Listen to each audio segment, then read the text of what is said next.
बस यही कहना चाहूंगी कि जिस माहौल में हमें सजाएं पे सजाएं दी जा रही हैं, ये एक बहुत ही सुनियोजित षड्यंत्र है और जिसमें सभी लोग बराबर से शामिल रहे हैं।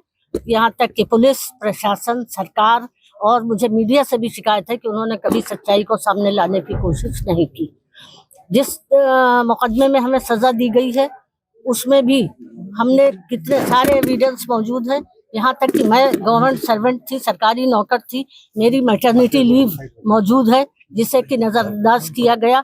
और इसके अलावा वीडियो एविडेंस भी है, फॉरेंसिक एविडेंस भी है, जिसमें 2 महीने का अब्दुल्ला 1990 में मेरी गोद में है। वो सब कोर्ट में दिखाए गए, मगर कोर्ट ने इन सब चीजों का कोई संज्ञान नहीं लिया।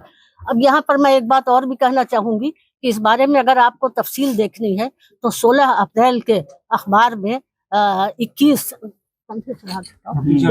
सेवानिवृत्त जो न्यायाधीश है सुप्रीम कोर्ट के और हाई कोर्ट के, उन्होंने चीफ जस्टिस ऑफ इंडिया को एक लेटर लिखा है जिसमें उन्होंने कहा है कि न्यायपालिका को कमजोर करने की कोशिशें की जा रही हैं, न्यायपालिका पर अनुचित दबाव डाला जाता है और जनता का विश्वास न्यायपालिका में कम करने की कोशिश की जा रही है। तो जाहिर है इस तरह के फैसलों से जनता का एतमाद, पब्लिक में जनता का एतमाद जो है वो कम होता है न्यायपालिका में। 7 महीने आप जेल के अंदर रहे, 7 महीने जेल में रहे, किस तरह की परेशानियां है जेल के अंदर? जी 7 महीने आप जेल के अंदर रही, उसके बाद किस तरह की परेशानियां जेल के अंदर आई? कोई दिक्कत परेशानी आई? नहीं नहीं, मुझे कोई दिक्कत परेशानी नहीं आई। 8 महीने जब इंसाफ ही नहीं मिला तो दिक्कतों का क्या है? कितनी दिक्कतें रास्ते में आए, हम तो लड़ ही रहे हैं। आजम जेल में हैं, जमानत होगी, लेकिन अभी और मामलों में आज भी एक मामला आ रहा है, इसमें उनको आरोप तय हो गया। जी आजम खान और अब्दुल्ला आजम क्या कह सकते हैं, आरोप पर आरोप तय कर रहे हैं, लेकिन जब सच्चाई सामने आएगी तो इसमें कोई सच्चाई नहीं है। डोंगरपुर वाले जो मुकदमों में उन्हें सजाएं दी जा रही हैं तो यह सरकारी जमीन है। सरकारी जमीन खाली करवाना अगर अपराध है तो कोई बात नहीं है। सरकारी जमीन थी, सरकारी पैसे से बने थे, सरकारी लोगों ने बनाए थे, और तो इसमें आजम साहब का तो कोई रोल ही नहीं था।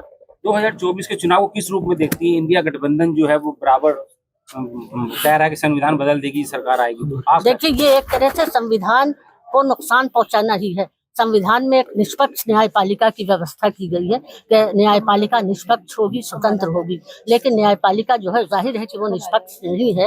न्यायपालिका पर अनुचित दबाव पड़ रहे हैं, न्यायपालिका दबावों के अधीन काम कर रही है।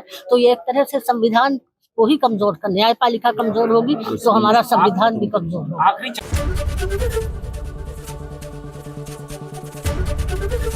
एबीपी गंगा, खबर आपकी, जुबान आपकी।